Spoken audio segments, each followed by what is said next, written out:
Bonjour, bonsoir. Alors, ça dépend de l'heure à laquelle vous me joignez, l'heure à laquelle vous me suivez ou encore l'heure à laquelle vous êtes disponible sur votre écran, votre PC pour me suivre.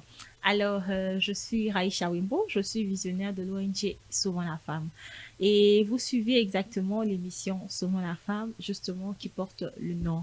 Et tel que vous avez suivi au niveau de l'annonce, Sauvons la femme est une ONG qui existe en RDC, précisément à Kinshasa, depuis 2018. Et nous nous sommes vraiment articulés et basés beaucoup plus sur la femme rurale, dans laquelle nous avons tenu plusieurs choses, plusieurs sensibilisations et plusieurs émissions. Mais il se fait que nous avons senti justement que tout ce que nous faisons, les sensibilisations dans les milieux communautaires, les formations et autres ne sont pas très assez, ou encore je dirais, ne satisfont pas, ça n'a pas vraiment satisfait encore rencontré nos attentes. Voilà pourquoi nous avons justement, en tant qu'ONG, décidé de pouvoir venir au niveau des médias pour pouvoir parler afin justement d'être mieux entendu parce que ce que nous avons comme message est un message, je dirais pas puissant, mais c'est un message du siècle présent, si je peux le dire comme ça. Alors, comme je le disais, c'est vraiment un message du siècle présent. Nous sommes basés sur le livre de Proverbe 31:10. Aujourd'hui, ce que nous allons faire, c'est que nous allons introduire l'ONG Sauvons la femme. Nous allons expliquer qui nous sommes, pourquoi nous existons, comme nous l'avons dit au niveau de l'annonce, pourquoi nous existons, comment nous comptons justement sauver la femme. Quelqu'un m'a dit, donc, vous avez la mission de sauver les femmes. Donc, c'est une mission que nous avons reçue du Seigneur depuis justement octobre 2018. Nous avons pour cette mission de pouvoir conscientiser la femme sur sa valeur. Quelle est sa valeur? Nous sommes basés sur le proverbe 31:10. La Bible dit, qui peut trouver une femme vertueuse? Elle a plus de valeur que des perles. D'autres versets me disent, qui peut trouver une femme vertueuse? Elle a plus de valeur que des bijoux. Alors, Naromeka Kozala un peu bilingue pour vraiment expliquer bien. Bah, perdre les années, bah, perdre les années, toye bieza, ornement en fait. Il y a miso bassi, les bijoux en perles, les chaînettes, les boucles d'oreilles et autres. Ce sont justement ça, ce qu'on appelle les perles. Ce sont des bonnes choses. Ce sont des bonnes choses que nous, toutes femmes, on aime. On aime avoir des petits bijoux comme ça en perles. Ça embellit, ça rend beau. Mais ce verset-là, je dirais, est un peu contre les perles. Qu'est-ce que ça dit? Qui peut trouver une femme vertueuse? Qui peut trouver une femme correcte? Dans notre version, la Bible dit, elle a plus de valeur que les perles. Pourquoi est-ce qu'elle a plus de valeur que les perles? Et c'est justement là que nous, ONG Sauvons la femme, nous entrons en jeu. Qu'est-ce que nous expliquons à la femme? C'est que lorsque Dieu crée la femme, il voyait en elle un être comme la Bible le dit au niveau de Genèse, une aide certes, mais pour rester contextuel, notre verset, Proverbe 31, c'est une femme qui est une personne qui a de la valeur. C'est une personne qui est sur terre justement pour accomplir une mission aussi. En dehors d'être de fait d'être une aide pour l'homme, elle a aussi une mission, elle a aussi une destinée à accomplir. Et Dieu dit qu'il voit cette femme qu'elle a plus de valeur que les perles. Et qu'est-ce que le Seigneur nous a expliqué par rapport à ce verset? C'est que, vous voyez, chère femme, les perles, comme je l'ai dit, sont des bonnes choses que nous utilisons. Mais tu as plus de valeur que cela. Les perles représentent quoi, justement? C'est là que nous décapussons le mystère. Les perles représentent, par exemple, un bon travail qui vous est proposé. Mais pour ce travail, il faut par exemple être la maîtresse du patron ou encore il faut passer par le test du canapé.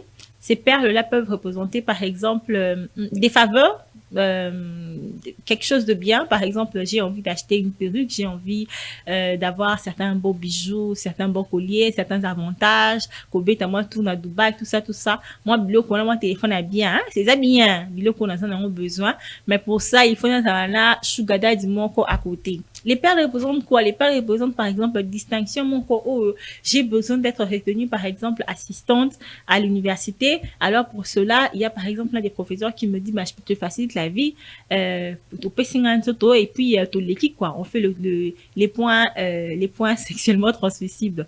C'est aussi ça les perles. Les perles, c'est quoi? Les perles, c'est ce qu'on appelle les phénomènes Jana. Les perles, c'est justement toutes ces choses pour lesquelles vous vous réduisez, toutes ces choses pour lesquelles une femme se réduit, toutes ces choses qui poussent une femme à se compromettre pour pouvoir gagner. Parce que vous voyez, lorsque tu acceptes une main tendue de compromission, pour toi, tu te dis, bon, moi, j'avais besoin d'avoir un boulot. Et voilà pourquoi j'ai cédé justement mon corps pour un test de canapé, une interview de canapé à mon patron. Il m'a engagé, mais je suis bien, j'ai mon salaire à 4 chiffres, j'ai mes avantages et tout ça. Pourtant, en fait, ça te conforte. Tu te dis, OK, moi, j'ai gagné le pari, j'ai gagné le gros lot, je suis à l'aise. Mais ça te réduit. Ça te réduit parce que cette chose pour laquelle tu t'es compromis ne t'égale pas. C'est-à-dire qu'en te compromettant à cela, tu t'es rabaissé. Logiquement, tu es là, tu devais être là et rester là, tu es là, tu dois rester là, mais tu as accepté quelque chose de si petit qui t'a rabaissé. Vous savez, quelqu'un m'a dit, il n'y a rien que vous perdez pour Dieu ou encore pour votre dignité que vous ne pourrez pas retrouver. Vous retrouverez toujours cela, d'ailleurs en mieux. Et pour être beaucoup plus pratique, contextuel, je donnerai par exemple mon exemple. On va vraiment tenir une émission où on sera vraiment pratique avec des exemples. On aura aussi des invités. Ça viendra petit à petit. Soyez toujours connectés. Alors, je parlais de moi. Lorsque j'ai terminé les études, voyez-vous, ce n'était pas facile pour moi de trouver du travail. J'ai fini à l'IFASIC, promotion 2015. J'ai vu la majorité de mes copines avec lesquelles nous avons travaillé, nous avons étudié, terminé les études et trouver du boulot facilement, des bons postes et autres. Et moi, c'était très compliqué. Je dirais que j'ai passé comme ça, personnellement, une période de moins, je dirais que le premier boulot stable que j'ai eu, c'était en 2020, voilà, 2019, fin 2019, début 2020, pendant la période de confinement. C'était le premier boulot stable que j'ai eu depuis 2015. Or, j'avais terminé en 2015. Je frappais les portes par-ci par-là. Je déposais mon CV par-ci par-là. J'étais abonnée à tous les comptes Internet de job, de boulot qui offrent sur tous les sites. Et à chaque fois qu'on disait, cette entreprise-là recrute, cette banque-là recrute, j'allais. Et vraiment, je suis une personne qui est tout sauf paresseuse. J'aime travailler, j'aime l'argent, j'aime gagner mon argent, j'aime aider les autres et autres. Donc, je faisais de mon mieux. Mais je n'arrivais toujours pas à décrocher un travail.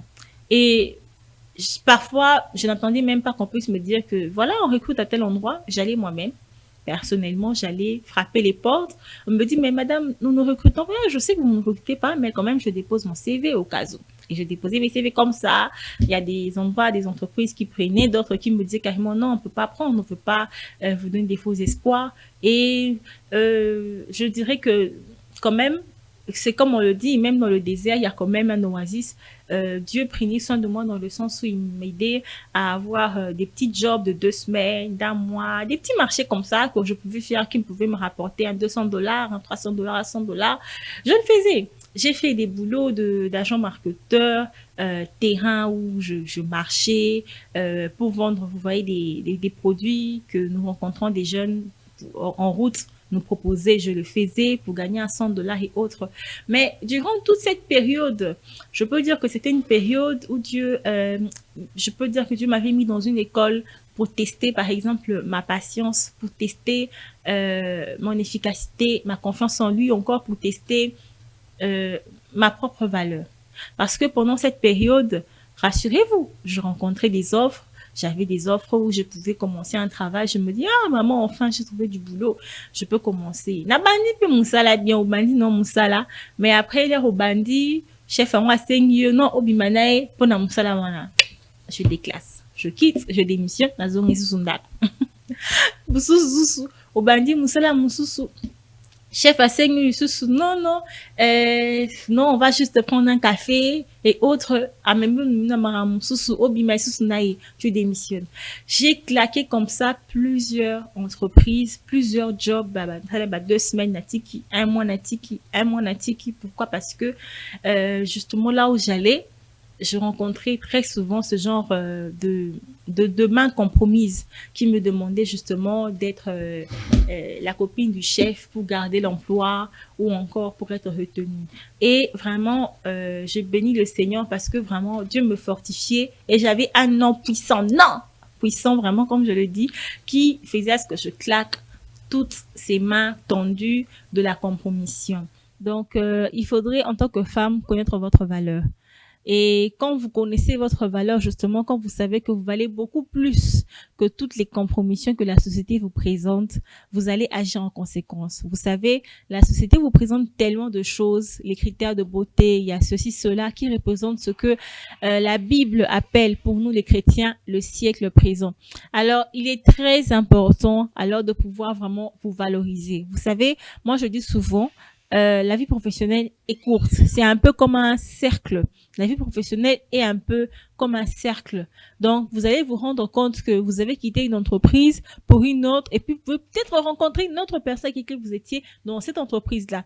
Et si là-bas, vous aviez eu mauvaise réputation, si là-bas, vous aviez eu la réputation d'être la petite du chef et autres, ça peut toujours vous suivre. Alors, il faudrait vraiment se mettre à votre niveau, se mettre au niveau que Dieu vous voit. L'icolo, mais na CT n'a pas compromission.